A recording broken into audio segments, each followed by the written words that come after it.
Varicose veins కి సరైన చికిత్స కోసం సంప్రదించండి ఎవిస్ హాస్పిటల్. నమస్కారం. మాఘపురాణం 3వ అధ్యాయంలోకి వచ్చాం. ఈ 3వ రోజు పారాయణలో ఏం చెప్తున్నారో విందాం. దిలీప భూపతికి వశిష్ఠ మహర్షి ఇలా తెలియజేస్తున్నారు. నేను వివరించే విషయాల్ని శ్రద్ధగా ఆలకించి గ్రహించు. ఇది అత్యంత పురాతనమైనది, ఎప్పుడో జరిగిందట. కృతయుగం నాటి కథ చెప్తున్నారు.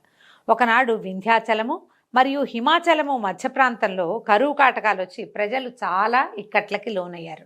ఈ కరువు కాటకాలు వస్తాయా కృతయుగంలో అంటే? ఉన్నాయటండి. అప్పుడు కూడా తాగడానికి నీరు కానీ తినడానికి తిండి కానీ లేక ప్రజలు కటకటలాడిపోయారు. పశువులకు సరైన మేత లేక నశించిపోసాగాయి. ప్రజలు ఆర్థిక బాధలతోటి అలమటించిపోయారు. ఇంకా వారేమి యజ్ఞయాగాదులు క్రతువులు చేస్తారు? యజ్ఞం యాగం దానం ఎప్పుడు చేస్తామండి? మనకు అబండెన్స్ ఉంటే, బాగా డబ్బులు అవకాశాలు ఉంటే అప్పుడు బోల్డన్ని చేస్తాం. లేకపోతే ఏం చేస్తాం? ఉపవాసం తప్పిస్తే ఇంకేమీ చేయలేకపోతాం. అయితే దేవతార్చనలు కానీ ధర్మకార్యాలు కానీ జరగలేదు ఆ కాలంలో. అడవులందు తపస్సు చేసుకునే మునీశ్వరులు కూడా ఈ కరువు కాటకాలకి తట్టుకోలేక వలసపోవటం మొదలుపెట్టారు. మునీశ్వరులు వీళ్ళంతా ఏమిటి, వీళ్ళకి ఏదో కొద్దిగా నివర్ధాన్యాలు అవి పండేవి, ఏదో కొంచెం వండుకునేవారు. భిక్ష లభించేది అపారంగా. అంటే ప్రజలు గనక ధనధాన్యాలతో తొలుతొగుతూ ఉంటే వాళ్ళ దగ్గర నుంచి యజ్ఞయాగాది క్రతువులకి కావలసిన సంభారాలు వచ్చేవి. ఋషీశ్వర్లకి మునీశ్వర్లకి కావాల్సిన భిక్ష కూడా లభించేది. వాళ్ళ దగ్గర ఏం లేదు, వాళ్ళు వీళ్ళకేం పెడతారు? వీళ్ళకి పెట్టలేకపోయారు. దాంతో మునీశ్వర్లు కూడా వలస వెళ్ళిపోవటం మొదలుపెట్టారట. ఈ ప్రాంతంలో ప్రవహిస్తున్నటువంటి రేవా నదీ తీర ప్రాంతం అంతా కూడా, రేవా నది చాలా, ఈ రేవా తీరం ఎక్కడ కనపడుతుంది మనకి? సత్యనారాయణ వ్రత కథలో రేవా తీరంలో చెప్తారనమాట. రేవా అనే నది ఉందని. విడిగా మనకెక్కడ ఆ నది కనిపించదు, అంటే మన ప్రాంతంలో లేదు కాబట్టి. ఇదంతా నీళ్లు తగ్గిపోయి ఫలవృక్షాలు పంట భూములు ఎండిపోవటం మొదలుపెట్టాయి. కనీసం తాగడానికి కూడా నీరు లేని దుస్థితి దాపురించిందట. ఈ అడవిలో బహుముఖ ప్రజ్ఞాశాలి తపోధన సంపన్నుడైన భృగు మహర్షి కూడా నివసిస్తూ ఉండేవాడు. ఈ అనావృష్టి ప్రభావం ఆయన కూడా తగిలింది. ఆయన కూడా ఈ నీచ నికృష్ట కరువు కాటక స్థితిని భరించలేకపోయాడు. సరే, ఎంతో కాలం నుంచి ఉంటున్న ఈ ప్రాంతాన్ని విడవలేక ఆలోచించి చివరికి హిమాలయ ప్రాంతాలకి వలస వెళ్ళిపోయాడట. ఈ హిమాలయ పర్వత ప్రాంత పడమటి దిక్కున ఒక కొండచర్య ఉంది. ఈ కొండచర్య అక్కడున్న కైలాస పర్వతానికి కొంచెం సమీపంలో ఉందట. కైలాసానికి దగ్గరలో ఉంది. హిమాలయ ప్రాంతం అంతా మంచుతో కప్పబడి ఉండటం వల్ల కైలాస పర్వతం వెండి కొండలాగా ప్రకాశిస్తూ ఉండేది. ఆ ప్రాంతం అంతా ఇంద్రనీల మణుల చేత నిక్షిప్తమై అక్కడ ఉన్నాయట. ఇంద్రనీల మణులు అంటే గనులు ఉండుంటాయి. రాళ్ళు అట్లాంటి నీలపు రంగు ఉన్న రాళ్ళు అయి ఉంటాయి. వాటి కాంతితోటి ఆ నీలపు రంగు కాంతిపడి ఈ తెలుపు మరింతగా మెరుస్తూ ఉండేదట. ఈ కొండ వద్దకి తరచుగా మహర్షులు, జ్ఞానులు, సిద్ధులు, తపోశక్తి సంపన్నులు ఇత్యాదులంతా వచ్చి శ్రీమన్నారాయణ్ణి భక్తిభావాలతో స్తుతించి వేణోళ్ళ కొనియాడి ఆధ్యాత్మిక చింతనలో మునిగిపోయేవాళ్ళు. అంటే విష్ణు భక్తులు వచ్చి తపస్సు చేసుకునేవాళ్ళు. కైలాసం పక్కనే ఇది. యక్ష కిన్నర కింపురుషాది గంధర్వులందరూ విహారానికి ఈ ప్రాంతానికే వచ్చేవాళ్ళట. దిలీప చక్రవర్తి అడుగుతున్నారు, మహాత్మా, ఈ పర్వత వైశిష్ట్యత కడు రమ్యంగా ఉంది, మరింతగా మరీ వింత కొలుపుతోంది, మరిన్ని విశేషాలు చెప్పండి అని అడిగేసరికల్లా అప్పుడు ఈయన వశిష్ఠ మహర్షి ఇట్లా చెప్తున్నారు. విషయ పరిజ్ఞానం సంపాదించుకోవాలని నీ కుతూహలం చాలా శ్లాఘనీయమైందయ్యా. నీ అభీష్టం ప్రకారమే మరింతగా చెప్తాను విను. ఇది ఒట్టి కొండ, ఏవో రాళ్ళున్నాయి, మెరవటమే కాదు, ఇక్కడ ఇంకా చాలా వింతలున్నాయి. ఈ వింత వన్యమృగాలు, పలు రకాలైన పక్షులతోటి నిండి ఉండే ఈ పర్వతరాజం మిక్కిలి విచిత్రమైనది. సాధారణంగా అంత మంచు ఉంటే పక్షులు ఉండవనుకుంటాం, కానీ హిమాలయ వర్ణనలో హిమాలయాల మీద చెట్లు ఉన్నాయని, కొండలు, పర్వతాలు, శిఖరాలు చాలా ఉన్నాయని, బోలెడు రకాల జంతువులను గురించి వర్ణన ఉంటుందండి. కాళిదాసు రాసినటువంటి మరి కుమార సంభవ కావ్యంలో హిమాలయాల్ని భలే అద్భుతంగా వర్ణిస్తారు. చాలా బాగుంటాయి. ఇవి కూడా అందులో నుంచి చెప్తున్నారనమాట. ఇంతలి చెట్లు చిత్రాతి చిత్రములైన వర్ణములతోనూ ఫలపుష్పాదులతోని నిండి ఉండి కడు రమ్యంగా ఆకర్షణీయంగా ఉంటాయి. ఆ పర్వతరాజం 30 యోజనాల పొడుగు, 10 యోజనముల ఉన్నతమై అలరారుతూ ఉంటుంది. ప్రకృతి సౌందర్యాన్ని అంతటినీ సంతరించుకున్నటువంటి ఆ పర్వతరాజం దగ్గరికి భృగు మహర్షి వచ్చి ఆ పర్వతం యొక్క అందచందాలకు, సుందర నయనానందకర దృశ్యాలకు వచ్చెరువంది కడు సంతోషాన్ని పొందాడు. తాను తదేక దీక్షతో తపస్సు చేసుకోవడానికి ఇదే అనువైన ప్రాంతమని అనుకుని అచోటనే తన ఆశ్రమాన్ని నిర్మింపజేసుకుని తపస్సు కొనసాగించాడు. ఇట్లు కొంతకాలం అయింది. భృగు మహర్షి యొక్క తపస్సు నిర్విఘ్నంగా కొనసాగుతూ ఉంది. అత్యంత పరమనిష్టాగరిష్ఠుడైనటువంటి భృగు మహర్షికి ఆ ప్రాంతం ఎంతో తగినట్టుగా ఉంది. సంతృప్తిగా తపస్సు చేసుకుంటూ ఉండేవాడట. కొన్నాళ్ళు అయిన తర్వాత ఒకనాడు ఒక గంధర్వుడు భార్యా సమేతుడయ్యి ఈ పర్వతం మీదకి వచ్చి విహరిస్తూ తపస్సు చేసుకుంటున్న భృగు మహర్షిని చూశాడు. మహర్షి పట్ల ఆకర్షితుడై తన వృత్తాంతాన్నంతా చెప్పాడు. దగ్గరకు వచ్చి నమస్కారం చేశారు భార్య భర్త ఇద్దరు.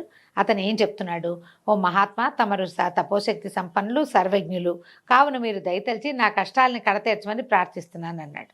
అనేసరికల్ భృగు మహర్షి, గంధర్వ, నీకు వచ్చిన కష్టం ఏమిటి? నువ్వెందుకు విచారంగానో భార్యాద్వితీయుడుగా ఉన్నావు. భార్యాభర్తలిద్దరూ కలిసి ఉంటే ఇంకా కష్టమేమిటి? అదే కదా అత్యంత సుఖమైన సంగతి. ఇలా ఎందుకు బాధపడుతున్నావు? నీ వృత్తాంతం అంతా చెప్పు. ఏ విషయం వల్ల నువ్వు బాధపడుతున్నావో నాకు అర్థమయ్యేలాగా చెప్పమన్నాడు. అప్పుడు గంధర్వుడు చెప్పాడు, ఓ భృగు మహర్షి, నా కష్టాన్ని నేను ఏ విధంగా చెప్పను? నాకు పూర్వజన్మ పుణ్యఫలమున స్వర్గం ప్రాప్తించింది, కానీ నాకెందుకో పులి ముఖము కలిగినది. ఈ వచ్చిన గంధర్వుడు శరీరం అంతా అందంగా సౌష్ఠవంగా చక్కగా బంగారపు రంగులో మెరిసిపోతూ వివిధ రత్నాభరణాలు ధరించి చక్కగా ఉన్నాడు. కానీ అతని ముఖం పులిలాంటి ముఖం, పూర్తిగా పులిగా లేడు. కానీ ఒక రకమైన భీషణమైందంటే గండస్థలాలు అవి ఇలా గండరించి ఉండటము, కళ్ళు అవి విస్తారంగా ఉండటం, అంటే విశాలమైన నేత్రాలు కావవి, పులి కళ్ళు ఇట్లా పైకి లేవదీసినట్టుంటాయి. కనుబొమ్మలు తక్కువగా ఉండటము, మొహం గండుగా ఉండటం. అందమైన ముఖం కాదు, శరీరం చక్కగా ఉంది లావణ్యంగా, ముఖానికి ఆ లావణ్యం లేదు. పులిలాంటి ముఖ కవళికలు కలిగి ఉన్నాడనమాట. ఈ పులి ముఖంతో బాధపడుతున్నాడు. నాకు ఈ దురవస్థ ఎందుకు కలిగిందో తెలీదు. నేను చేసిన పాపం ఏమిటో నాకు బోధపడదు. మిగిలినవన్నీ బాగున్నాయి, నా భార్య కూడా చాలా బాగుంది అంటున్నాడు. ఈ పులి మొహంతో చాలా బాధలు పడుతున్నాను. ఎవరికి నా మొహం చూపించలేను. నన్ను చూసిన వాళ్ళంతా నేను పులినని పలకరించరు. మామూలుగా నడిచెళ్ళినా కూడా. ఈమె నా భార్య అత్యంత రూపలావణ్యాలు కలిగింది, మిక్కిలి గుణవంతురాలు, మహాసాధ్వి. అత్యంత పైగా నా వికృత రూపం వల్ల నేను అందరికీ దూరం అయిపోతుంది. ఈమె సాధ్వే, ఆ అమ్మాయి నాతోటే ఉంటుంది. ఈమె నాతో ఉండటం వల్ల ఆమె కూడా ప్రపంచంతో సంబంధం లేకుండా పోతుంది. అదొక బాధగా ఉందన్నమాట.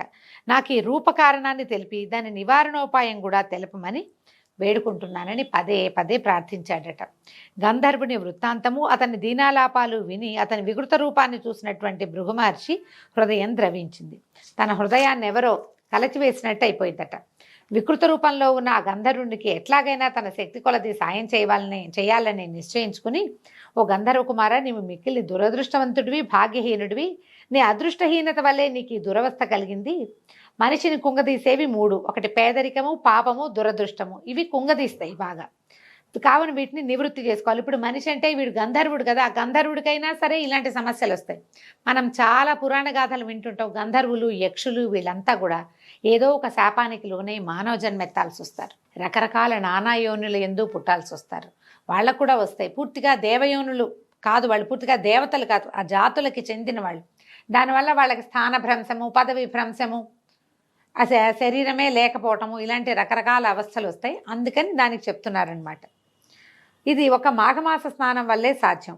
దీనికి అదే పరమౌషధం.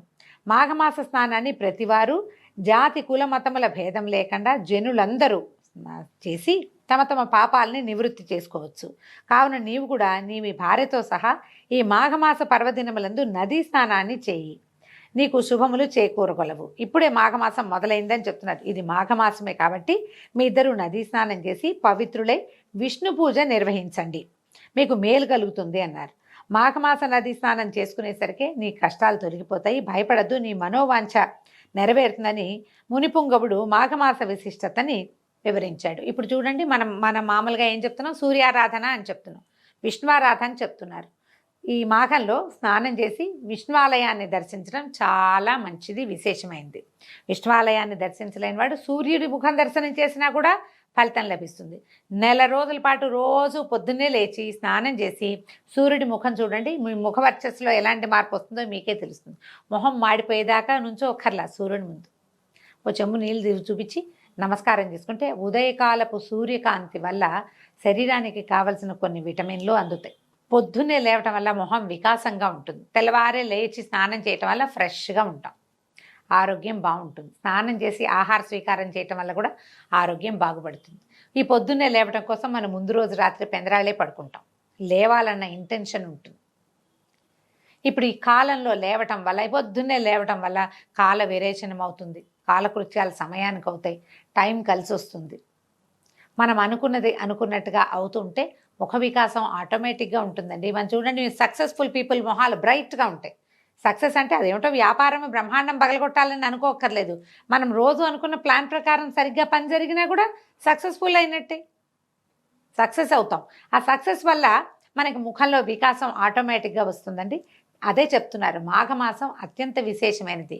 దీనికి పొద్దున్నే లేవడం, ఈ స్నానం చేయటం, సూర్యారాధన లేదా భగవద్ ఆరాధన, మనం ఏది ఆరాధన చేసుకుంటే మన ఆరాధన క్రమాన్ని బట్టి మనం ఇంకేం చెయ్యం. మనకి సూర్యారాధన లేదు, ఇంకో ఆరాధన లేదు. కానీ సూర్యుడు అందరికీ అవసరం కదండి. ఆరాధన లేదు, సూర్యుడు మీకు వద్దా? కావాలి ప్రతి వాళ్ళకి. సూర్యుడే కదా మన రోజుని నడిపేవాడు, మనకి పచ్చదనాన్ని ఇచ్చేవాడు, మన కళ్ళకి వెలిగిచ్చేవాడు, మన ఇంటికి ఆరోగ్యాన్ని ఇచ్చేవాడు సూర్యుడే. ప్రతి వాళ్ళు జాతి కుల మత విచక్షణ లేకుండా సూర్యుడికి నమస్కారం చేయవలసిందే. అది ఖచ్చితంగా చెప్తున్నారు. చూడండి, పురాణాల్లో కూడా జాతి మతం అని ఎందుకు చెప్పారు? నేను సూర్యుడిని ఆరాధించను, నేను గణపతిని ఆరాధిస్తాను అనేవాళ్ళు ఆ కాలంలో కూడా ఉన్నారు. గాణాపత్యము అలాంటి మతాలు ఉండేవి. అయినా సరే సూర్యుడికి నమస్కారం చేయాలి, స్నానం చేయాలని చెప్తున్నారు. గంధర్వుడు అతని భార్య కూడా శ్రద్ధగా ముని చెప్పిందంతా విన్నారు. మాఘమాస మహాత్మ్యాన్ని గ్రహించారు. వెంటనే సమీపమునందున్న నదిలో ఆ సతీ సమేతంగా గంధర్వుడు ముని చెప్పినట్లే స్నానం చేశాడు. అయితే కథలో చెప్తారంటే అంతే, ఇలా ఒక్కసారి స్నానం చేయగానే ముఖవర్చస్సు మామూలుగా అయిపోయిందని. ఈ నెల రోజులు మాఘ స్నానం చేయటం వల్ల, సూర్యారాధన చేయటం వల్ల, విష్ణువారాధన చేయటం వల్ల మాఘం అవగానే అతనికి ముఖంలో మార్పు వచ్చిందని పద్మపురాణంలో చెప్పబడిందండి. మామూలు పురాణాలు ఒక్కసారి చేస్తే అయిపోతుంటారు, ఒక్కసారి చేస్తే కాదు, సమయం పడుతుంది, కానీ అవకాశం ఉంది. అయితే క్రమంగా అతనికి ముఖంలో ఉన్నటువంటి పులి రూపం పోయి అందమైన ముఖవర్చతోటి వెలిగిపోసాగాడు. భర్తను చూసిన ఆ గంధర్వుని యొక్క భార్య ఆనందంతో ఉబ్బి తబ్బిబ్బైపోయింది. మిక్కిలి తేజస్సుతో సుందరమైన ముఖవర్చస్సుతోటి ప్రకాశిస్తున్న భర్తని కౌగిలించుకుంది. అమితానందంతో ఆ గంధర్వ దంపతులు ఆనంద సాగరంలో ఓలలాడారు. కొంతసేపటికి గంధర్వ దంపతులు ఇద్దరు తీరుకొని మునిశ్రేష్ఠుడైన భృగు మహర్షి దగ్గరకు వచ్చారు. వాళ్ళిద్దరూ మహర్షికి సాష్టాంగ దండ ప్రణామాలు చేసి భృగు మహర్షిని వేనోళ్లా కొనియాడి తమ నిజ నివాసానికి వెళ్ళిపోయారు. భృగు మహర్షి వారిని హృదయపూర్వకంగా దీవించి పంపివేశారు. ఈ విధంగా ఈ పులిముఖం కలిగినటువంటి గంధర్వ యువకుని చరిత్రని వశిష్ఠ మహర్షి దిలీప మహారాజుకు విన్నవించి, రాజా విన్నావు కదా ఈ మాఘమాస ప్రత్యేకత, కాబట్టి మాఘమాసంలో కేవలం నదీ స్నానం చేస్తేనే ఎలాంటి పుణ్యం సిద్ధిస్తుందో తెలుసుకున్నావు, కాబట్టి ఈ మాఘమాస స్నానాలని విశేషంగా చేయాలని ప్రచారం చేయమని దిలీప మహారాజుకి వశిష్ఠ మహర్షి తెలియజేశారు. దీంతో 3వ రోజు పారాయణ పూర్తయిందండి. రేపు ఉదయం 4వ రోజు పారాయణతో మళ్ళీ కలుసుకుందాం. నమస్కారం.